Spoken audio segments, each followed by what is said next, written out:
रामकृष्ण हरी नमस्कार. वनस्पतीची ओळख या युट्यूब चॅनलवर आपल्या सर्वांचं हार्दिक स्वागत. हे बघा मित्रांनो, बंधू भगिनींनो, कसे असाल, सुखी असाल, आनंदी असाल, खुश असाल अशी पांडुरंग परमेश्वराजवळ प्रार्थना करून व्हिडिओला सुरुवात करतो. बघा आपला हा जो वनस्पतीची ओळख हा युट्यूब चॅनलवरनं तुम्हाला आम्ही असेच आयुर्वेदिक औषधांची माहिती, तांत्रिक माहिती, काय घरगुती नुकसे उपाय अशी माहिती आपल्या युट्यूब चॅनलवरनं मिळत राहते. तर मी आज तुम्हाला एक औषध सांगणार आहे. चला आता आपण इथं बघूया, इथं कुठं काही औषध भेटतंय का. तर आज कोणतं औषध भेटतंय का आपल्याला, तर जे औषध भेटेल आपल्याला त्याच्यावर आपण माहिती देऊया. त्याबरोबर दुसरी बी कोणती वनस्पती असेल तर त्याची पण तुम्हाला मी माहिती देतो. तर चला आता आपण इथं या शेतावरती आलेलो, इथं आपलं शेत आहे. तर ह्या शेतावरती इथं कुठं कोणी आपल्याला औषध मिळतंय का. आजचा व्हिडिओ कशावर बनवा हे काही समजत नाहीये. तर बघा काही कामानिमित्त वेळ झालेला आहे, तर मग आपण एक छोटासा व्हिडिओ बनवू. पण कुठली वनस्पती भेटते का, ती काय औषधी उपयोगी आहे का, तर अशी माहिती मिळत असेल आपल्याला. तर चला आपण आता ते बघू. बघा मित्रांनो, आपण आता इथं काही औषध भेटते का त्या बघूया बरं का. तर बघा इथं काही औषध नाहीये सध्या. इथं पुढे तुम्हाला एक जी हळद दिसते, ही आंबे हळद म्हणून जी प्रसिद्ध आहे. तर ही आंबे हळद आहे, मुक्या मारावर आणि अनेक आजारांवर चालते. याचे व्हिडिओ आपण बनवलेले येते आणि दुसरे पण व्हिडिओ येतील. तर बघा इकडे जरा तुम्हाला निसर्गाचं वातावरण पण दाखवतो. आज वातावरण कसं झालेले. तर हे आमचा परिसर आहे, आपलं गाव आहे. आपल्या शेतातून हा व्हिडिओ बनवत आहे मी तुम्हाला माहितीसाठी. तर बघा हे डोंगर आहे, बघा हा धुक्क बिक आलेले बघा कसं, हे बघा. तर इथं आता कुठली औषधी भेटते का ते बघतोय, परंतु त्याचबरोबर तुम्हाला जरा निसर्गाचा नजराना पण दाखवत आहे. हे बघा धुक्क कसं आहे, हे बघा पवन चक्की आहे इकडं, हे डोंगर पवन चक्की बघा, हे बघा ही पवन चक्की बघा, असं धुक्क आलेलं आहे, हे बघा.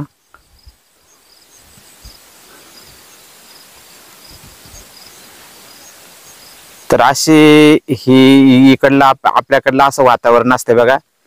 हे धुक्क, पाऊस, डोंगर नाही का, हे गवत, हे भात. तर हे बघा हे असं परिसर आहे. इथं ही आपली विहीर आहे मित्रांनो. इथं आपण काही मिरच्या, वांगे आणि आपले कांदे लसूण खायला पुरते लावतो. तर चला हे बघा ही एक फांगळा नावाची वनस्पती आहे इथं. तर फांगळ्यावर आपण लवकरच व्हिडिओ घेऊन येऊ.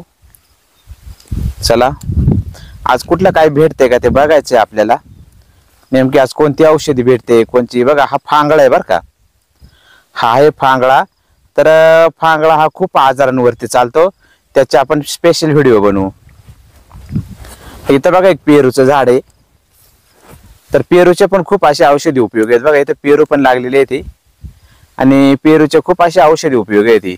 तर काय करायचंय माहितीये का, आपली दाढ दुखत असेल किंवा दात बळकट होण्यासाठी, दाढदुखी थांबण्यासाठी काय करायचंय, पेरूचे असे कवळे पानं घ्यायचे बघा थोडे, हे असे पानं घ्यायचे ती. आणि औषधासाठी मी सांगतो, कुठलंही तुम्ही पान घेत असताना रसभरीत टवटवीत ताजं तवानं पान घ्यायचं आणि हे पान घेऊन तुम्ही चावून चावून रस तोंडामध्ये फिरवायचंय, थुकून टाकायचंय, थोडाफार गिळला तरी चालेल. आणि अशा प्रकारे दातांखाली चावून चावून जर तुम्ही याचा रसाचा उपयोग करताय, रोज चावताय, तर तुमचे दात दगडासारखे बळकट ठणठणीत होतील. कीड लागणार नाही, दात दुखणार नाही, दात हलणार नाही, दाढी पण दुखणार नाही. तर असा ह्या पेरूच्या पानांचा उपयोग करायचे. ज्याची दाढ दुखते त्यांनी हा उपाय करायचे. हे असे परंपरेने चालत आलेले काही औषधी उपाय येते. तर बघा आपल्याला इथे एक वनस्पती भेटते. तर ही वनस्पती तुम्ही ओळखू शकता. आता तुम्ही म्हणाल याच्यावर काय औषध आहे. आता ही तर आम्ही खूप बघतो, ही रस्त्याच्या कडाला, नदी, नाला, ओढा खूप अशी वनस्पती असते. ही बघा हिला असे तुरे आलेले आहेत. बघा ही वनस्पती, हिला असे तुरे वगैरे आलेले आहेत बघा. इथे खूप वनस्पती आहे. हिला काय म्हणतात, आघाडा अपमार्गा ह्या नावाने ओळखले जाते. तर चला मी तुम्हाला आज आघाडा अपमार्गा ह्या वनस्पतीची माहिती दाखवतोय.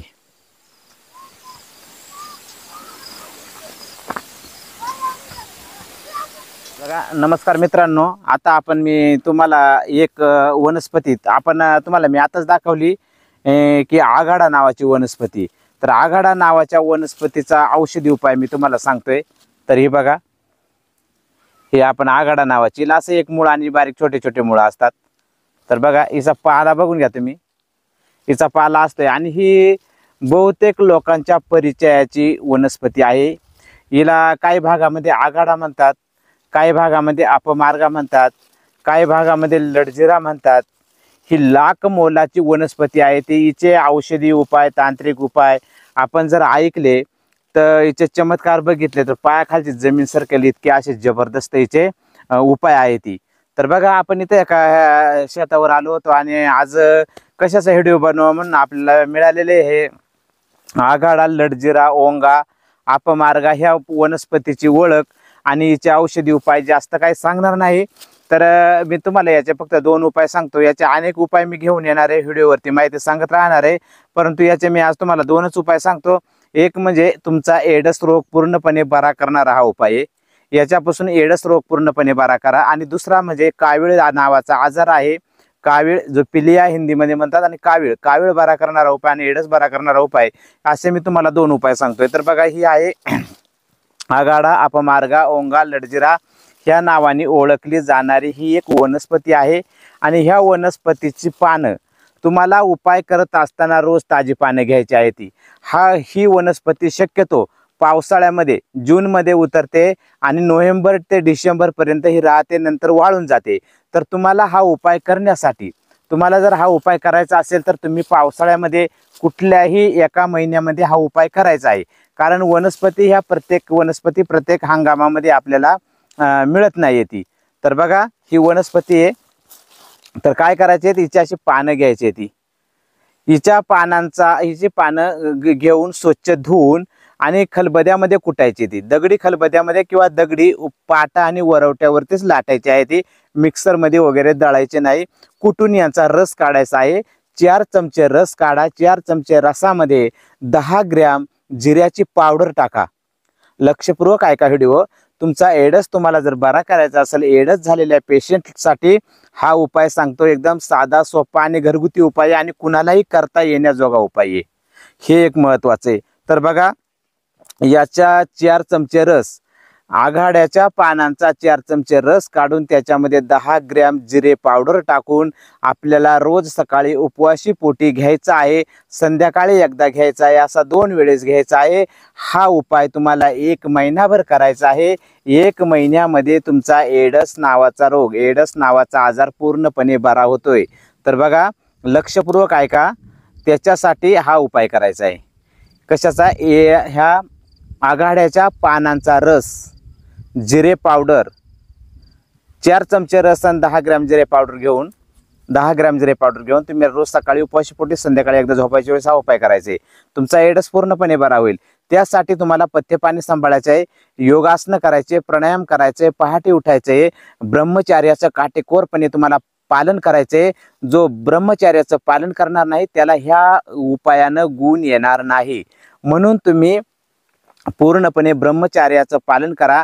च्यवनप्राश नावाचं एक आयुर्वेदिक औषध किंवा च्यवनप्राश मिळते तुम्हाला मार्केटमध्ये, च्यवनप्राश खा, गावरान गाईचं तूप खा, मध खा, बघा तूप खा, मध खा, च्यवनप्राश खा, हे औषध करा, जीवनामध्ये ब्रह्मचार्य पाळा, होणार।